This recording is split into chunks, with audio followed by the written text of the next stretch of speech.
Hi everyone, thanks so much for the great feedback on my first video. I'm normally a bit camera shy, so it's nice to know that you enjoyed the intro to this video series. I've had messages from people asking about Charlie the dog, about book club, and to see some of my cooking, all of which I will eventually get to. So a couple weeks ago, I wrote on our website journal some of my tips on working from home. I went from working in finance for 10 years in offices to working for myself from home, and it's not always an easy transition. So today I decided that I would go into a bit more detail on my first tip, which is create a routine, and talk a bit about my daily routine, which has changed a bit since the UK has been in lockdown. So first of all, I have to say I'm not a morning person. And if you're like me, having an office where you need to be at a certain time is a great motivator to get out of bed. But when that's taken away and we're forced to stay inside, it can feel like Groundhog's Day, where every day is exactly the same. So for me, luckily, I have Charlie, who is relentless at getting me up in the morning and letting me know when it's time to wake up, to go out, and most importantly, be fed. And if you have children at home, then you'll know that you don't need an alarm to wake up in the morning. But otherwise, the first thing in your routine needs to be something that will get you out of bed.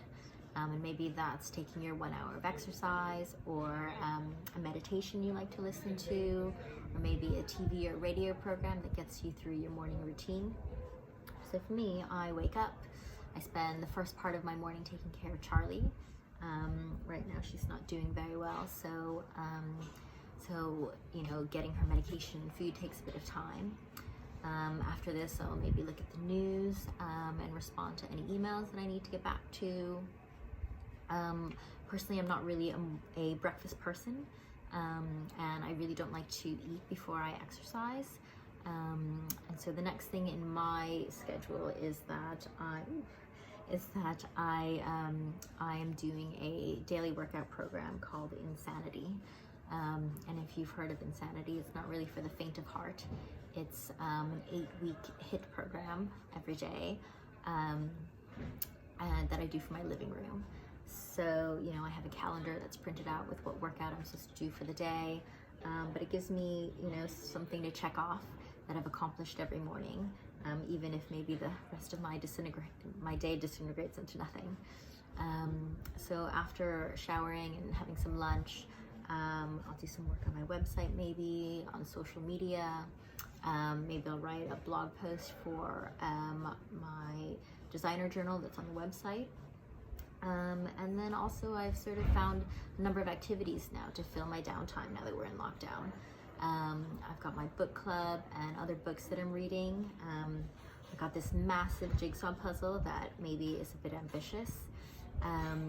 I started listening to some different podcasts, which I can tell you about later.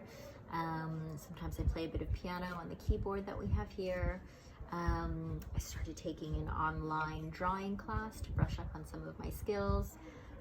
Of course, I started doing this video series. And then, of course, there's TV.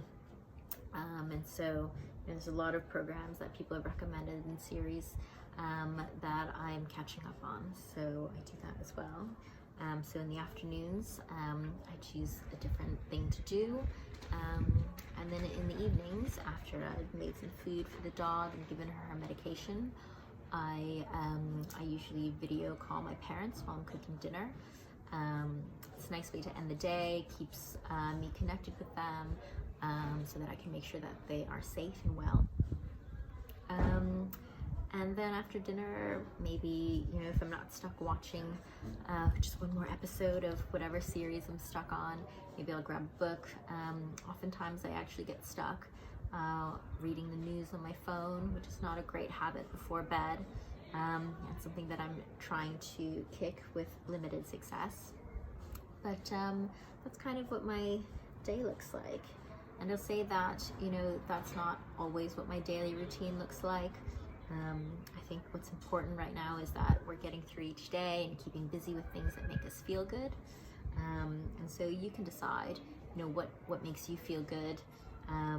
from one day to the next, and you know, your definition of good can be, you know, feeling productive or healthy or relaxed or energized or maybe just calm like Charlie.